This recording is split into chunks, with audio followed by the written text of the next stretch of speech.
Okay, I want to thank y'all for tuning into this video. In this video, of course, what I want to go over with you is just a comprehensive conversation on the importance of knowing what is before your face. And when you know that, of course, that which is hidden will be revealed unto you. All right, keep watching.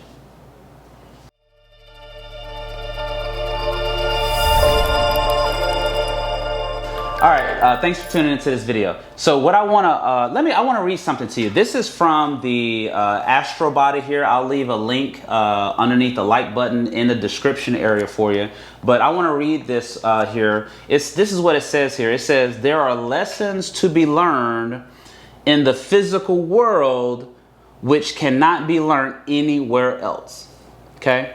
And the sooner we learn them, the sooner we shall be what? Free from the need to return to the lower and more limited life. The lower and more limited life. The reason why I wanted to bring that out, of course, is because in the ancient texts, in the ancient scriptures, it talks about how there's these so-called transitory spooks. It talks about how that there are these counterfeit spirits and these walk-ins and everything. So what you need to realize is, in this particular place that's set up for learning, there are those that are one of those three things that I just mentioned. So consciously, there are those who can only wrap their consciousness level to the physical plane of existence, okay? So it says in the text that where man stores his treasures, there will his heart be also, okay? So it's a relative law. So that means that you can only speak about that which is what's in your heart. Does that make sense what I'm saying? So then you'll come to find out that there are those who want to speak about that which is of the higher regions of reality or righteousness or whatever, but you'll notice that the ways and conversations end up always going back to the physical plane, because in all actuality you might be dealing with that which is not even real, and that is either a transitory spook, a counterfeit spirit, or maybe it's a walk-in. Okay, so you need to be able to identify between the two. So like, for example, there are those, of course, who are trapped here unknowingly, unbeknownst to them, because I brought out in the previous video that there are these rulers, of course, who are basically causing imperfect incarnations, primarily because of a prevention of knowledge. In the ancient text, it talks about how the Pharisees and the scribes have taken the keys of wisdom, and what have they done? They have hidden them.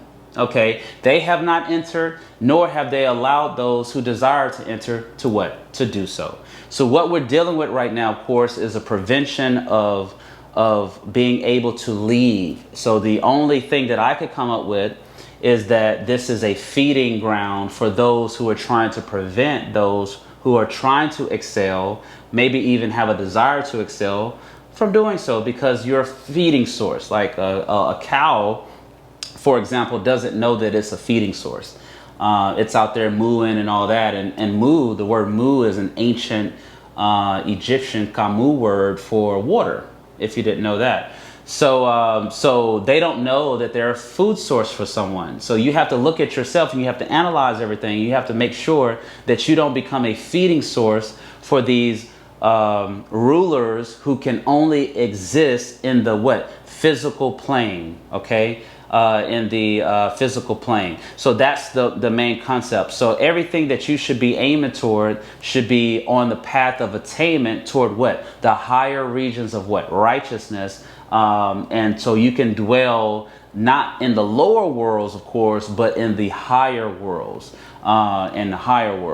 So I wanted to put together this video just to have a really quick conversation with you, because you'll notice that I'm trying to evolve in this channel, of course, and move away from trying to identify stuff as a crayon color and everything, even though there are sacred colors of geometry that have been manipulated and abused, of course. But I'm trying to move you away from thinking about things in a nom de gore term.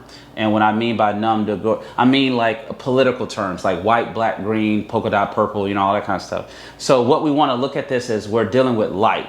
So we're dealing with light versus darkness. So either you are moving toward that which represents the light, or you're moving toward that which represents the darkness. And we can identify darkness as being that which is in direct opposition of the most holy. So there's a divine way of doing stuff. So like, for example, you have top shelf and you have bottom shelf. So obviously top shelf's supposed to be better, right? And bottom shelf's supposed to like make you feel a little bit bad and everything like that. Top shelf might be a little bit, you know, better in terms of the ingredients and so forth. So we want to look at the higher regions of righteousness, of course, as being top shelf, and we want to look at the lower worlds as being bottom shelf. And again, in this book here, where I brought out this resource, this is from the Astral Body. I'm going to read it one more time just in case you missed it earlier. It says, there are lessons to be learned in the physical world, right, which cannot be learned anywhere else.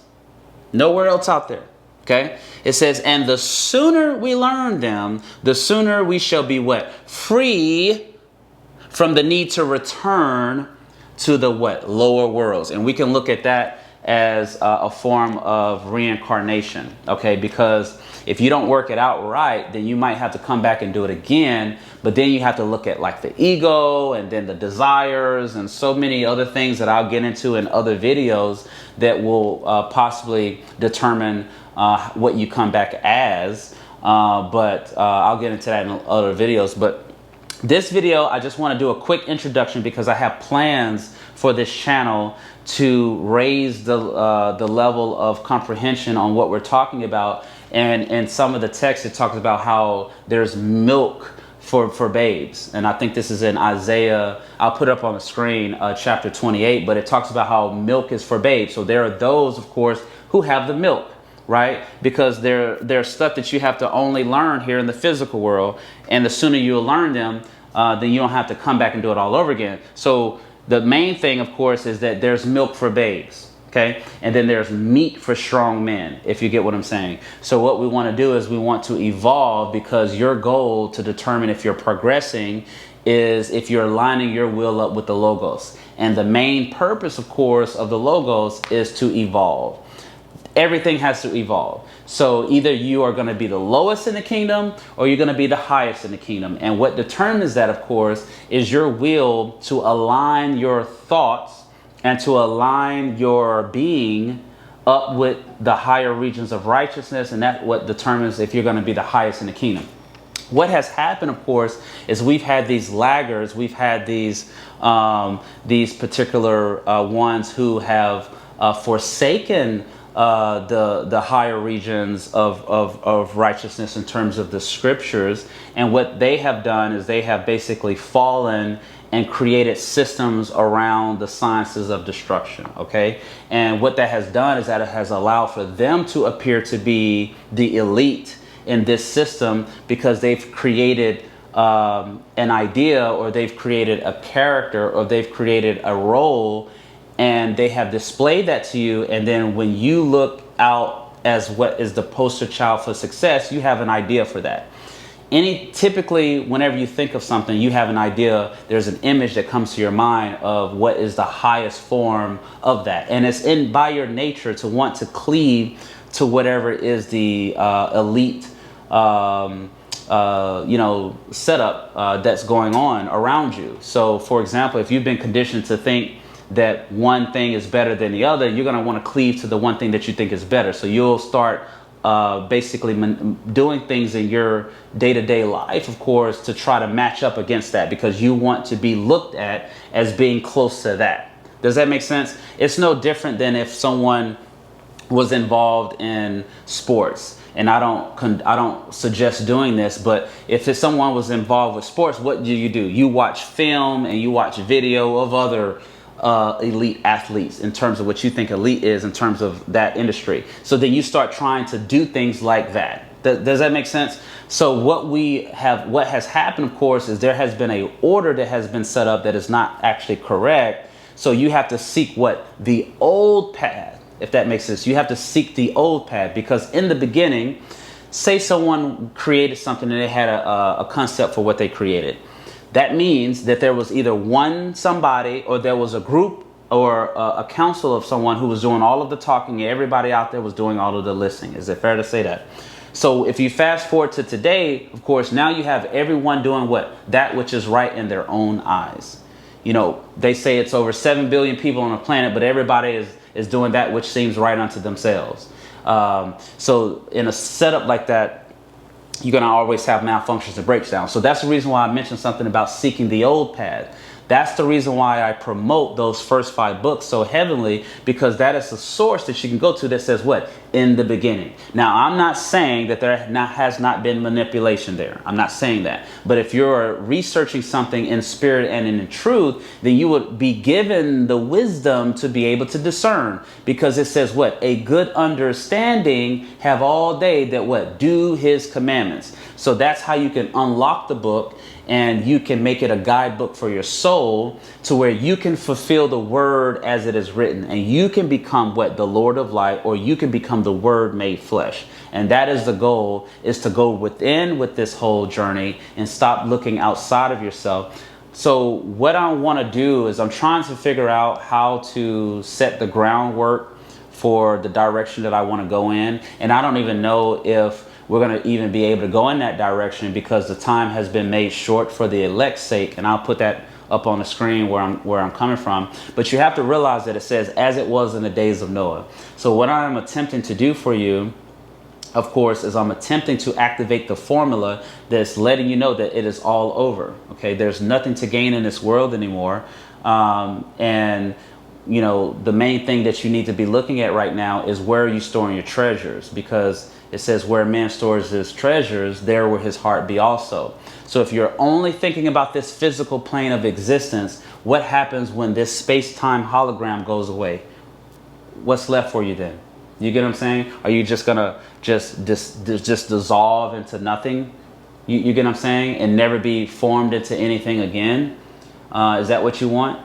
So, and this whole concept of heaven and hell is something that you don't have to look forward to, is what I'm saying.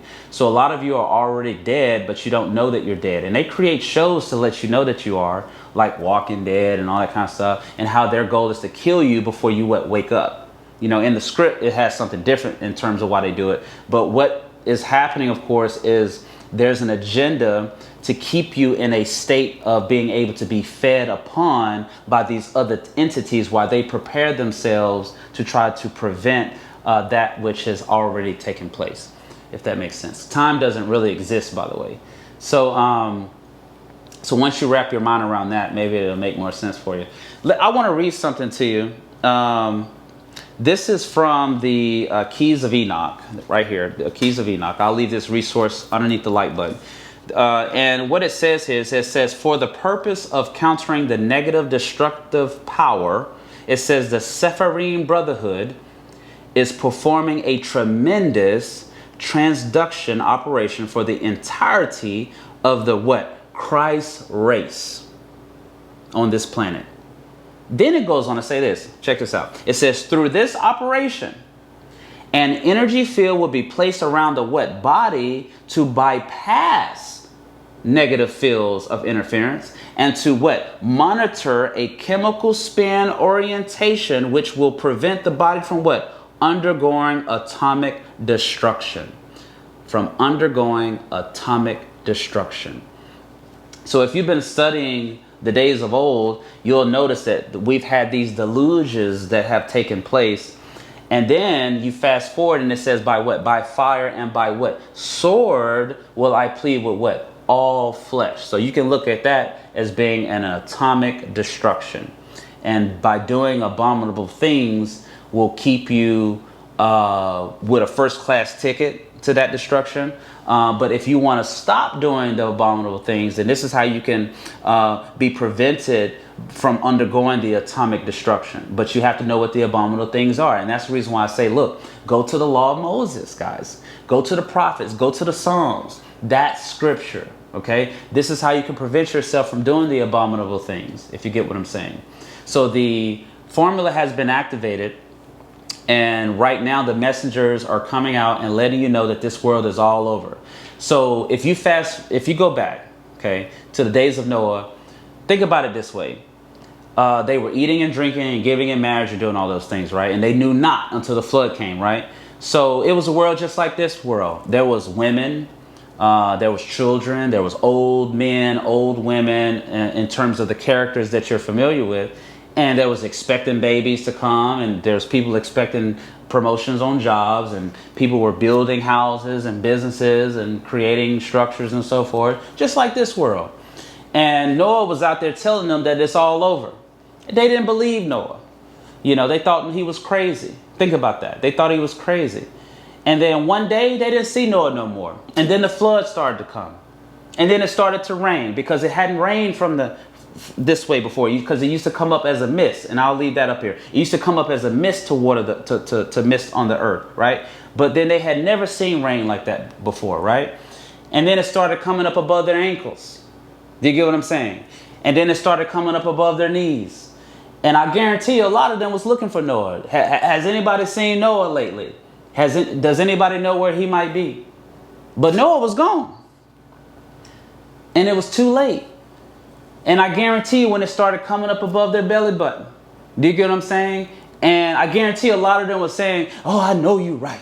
You know, I'm gonna do whatever you say. You know, I'm going to change today. You know they were saying it. You was there. I know you know they were saying it. Think about that. They were saying all the right things.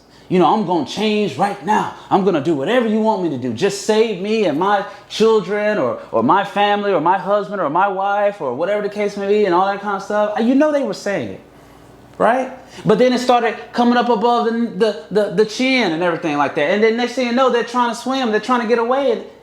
And it was too late.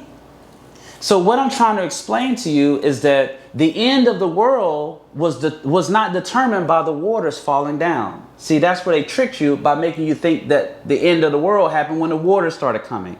No, that wasn't the end. The end had already come when what? When Noah was telling you that it was all over. That was already the end. Think about that. Because if it wasn't the end, then why was it nobody able to be saved from that? Why was it only Noah and his family that was able to be saved?